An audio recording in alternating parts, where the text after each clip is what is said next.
Gerçek aşk evliliği kutsamaz, tam aksine onu yıkar. Bu cümle, 130 yıldan daha uzun bir süre önce Tolstoy tarafından yazıldı ama sanki dün geceki hararetli bir kavgadan, bir ayrılık mesajından alınmış gibi, değil mi? Kreutzer Sonat, bize toplumun aşk ambalajıyla sattığı şeyin aslında ne olduğunu acımasızca gösteriyor. Hayvani cinselliğin üzerine örtülmüş sahte bir şiirsellik. Ve bu ikiyüzlülük, evlilik kurumunu daha en başından zehirliyor. Kitabın ana karakteri Poznichev, bir tren vagonunda bize kendi hikayesini, yani karısını nasıl öldürdüğünü anlatırken, aslında bütün bir toplumun röntgenini çekiyor. Erkeklerin evlenmeden önce yaşadığı serbest hayatın, evlilikte aradığı saf kadının ve bu iki beklentinin bir araya geldiğinde yarattığı kaçınılmaz cehennemin analizini yapıyor. Bize diyor ki bu oyunun kuralları en başından yanlış kurulmuş ve biz bu oyunu oynamaya devam ettikçe hepimiz ya birer katil ya da kurbanız. Bu sarsıcı fikirler, Savaş ve Barış, I.N. Bilge yazarı Tolstoy'dan değil, hayatının son döneminde derin bir ruhsal kriz yaşayan, Hristiyan anarşizmini benimsemiş radikal bir düşünürden geliyor. Kreutzer Sonat, onun topluma, kiliseye ve en önemlisi kendi şehvetine karşı açtığı bir savaşın ilanı gibi. Bu yüzden kitaptaki ses, bir romancının değil, bir peygamberin ya da bir delinin sesi. Tolstoy'un Poznichev aracılığıyla sorduğu ilk ve en temel soru şu: adına romantik aşk dediğimiz bu yüce duygu, gerçekten yüce mi? Yoksa sadece içgüdülerimizi meşrulaştırmak için uydurduğumuz bir yalan mı? Poznichev'e göre ikincisi. Ona göre, toplumdaki bütün o şiirler, müzikler, romanlar, kadınların giydiği o daracık korseler, o açık omuzlar, hepsi tek bir amaca hizmet ediyor. Cinselliği kışkırtmak ve onu saygın bir duygu gibi pazarlamak.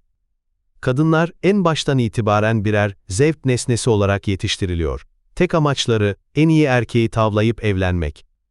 Erkekler ise evlenene kadar her türlü ahlaksızlığı kendilerine hak görürken, evlenecekleri kadının bir melek kadar saf olmasını bekliyor. Bu, Tolstoy'a göre evliliğin temelindeki ilk ve en büyük yalan. İki taraf da birbirini kandırıyor. Erkek ahlaklı bir aile babası rolü oynuyor. Kadın ise aslında tek derdi kocasını elinde tutmak ve onu yönetmekken, fedakar bir eş ve anne gibi davranıyor. Aşk, bu yalanı örten parlak bir ambalajdan ibaret. Peki bu romantik aşk balonu bir kere patlayınca, geriye ne kalıyor?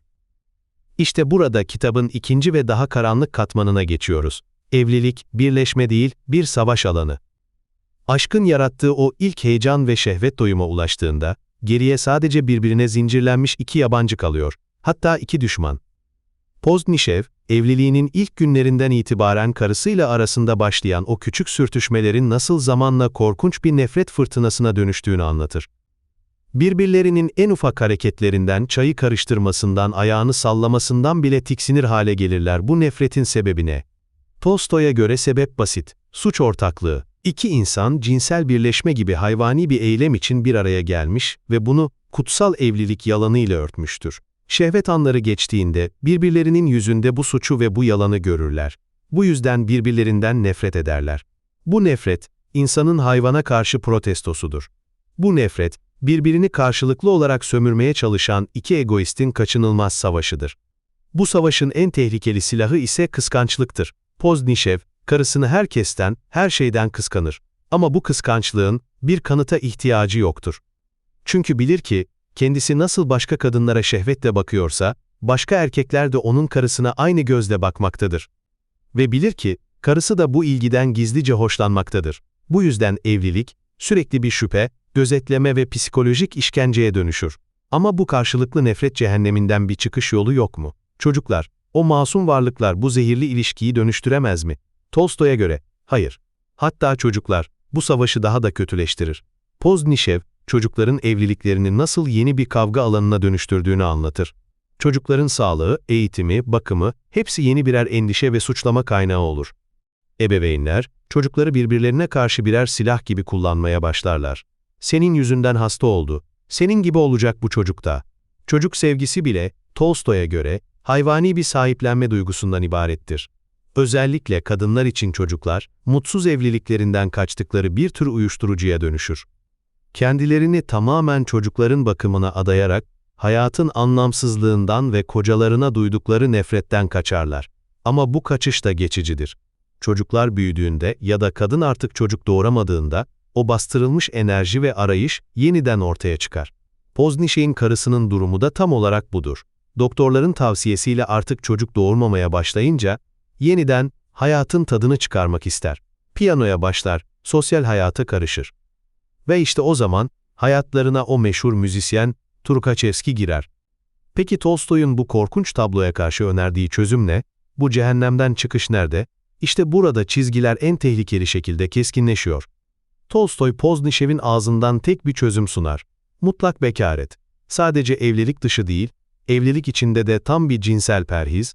Ona göre insanlığın asıl ideali, üremek ve nesli devam ettirmek değil, hayvani tutkulardan tamamen arınarak ruhsal birliğe ulaşmaktır.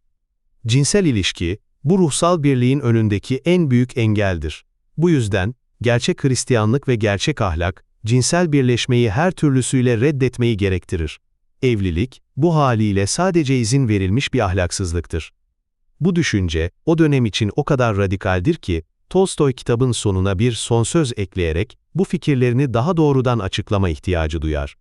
Ona göre kadın, cinsel bir obje olarak görüldüğü sürece köledir. Ve bu kölelikten kurtulmanın tek yolu, hem erkeğin hem de kadının şehvetten tamamen vazgeçmesidir. Ama bu çözümün kendisi de sorunlu. Tolstoy, kadını hem şehvetin tuzağı olarak resmeder, hem de onu bu tuzaktan kurtarmak için yine kadının doğasına, anneliğe ve doğurganlığa aykırı bir rol biçer. Kadını yüceltir gibi görünürken, aslında onu yine erkeğin ruhsal yolculuğunun bir aracı olarak konumlandırır. Poznişek'in karısına duyduğu nefretin temelinde de bu yatar. Karısı, onun ruhsal ideallerine ulaşmasını engelleyen, onu sürekli şehvete, yani hayvanlığa çeken bir varlıktır. Bu yüzden yok edilmesi gerekir. Tolstoy'un bu radikal çözümü, bizi gerçekten özgürleştirir mi, yoksa daha büyük bir tuzağın kapısını mı aralar? Kreutzer Sonat-ı Ne üzerinden bir asırdan fazla geçti, ama Poznişek'in öfkesi bugün bile şaşırtıcı derecede tanıdık geliyor. Onun, kadınların giyim kuşamıyla, müzikle, dansla şehveti kışkırttığına dair tiratları, bugün sosyal medyadaki teşhircilik veya erkekleri baştan çıkarma üzerine yapılan muhafazakar yorumlarda yankılanıyor. Evliliğin, toplum baskısıyla ve sahte beklentilerle başlayan bir yalan olduğu fikri, Instagram'da sergilenen, mükemmel çift pozlarının ardındaki mutsuzluk hikayelerini akla getiriyor. İki insanın birbirine en yakın olduğu anda aslında ne kadar yalnız ve düşman olabildiğine dair o korkunç tablo, modern ilişkilerin kırılganlığını ve anlamsızlığını sorgulayan her metinde karşımıza çıkıyor. Ve tabii ki o meşhur sahne, Beethoven, I.N. Kreutzer sonatı çalınırken Poznişek'in hissettiği o kontrolsüz tutku ve kıskançlık krizi. Sanatın, özellikle de müziğin, insanın içindeki en karanlık ve ilkel duyguları tetikleyebileceği fikri, bugün bile medyanın şiddete veya ahlaksızlığa yol açıp açmadığı tartışmalarının merkezinde duruyor. Tolstoy, 19. yüzyılda, insanın kendi içindeki hayvanla ve toplumun bu hayvanı nasıl hem kışkırtıp, hem de ikiyüzlüce sakladığıyla yüzleşmişti.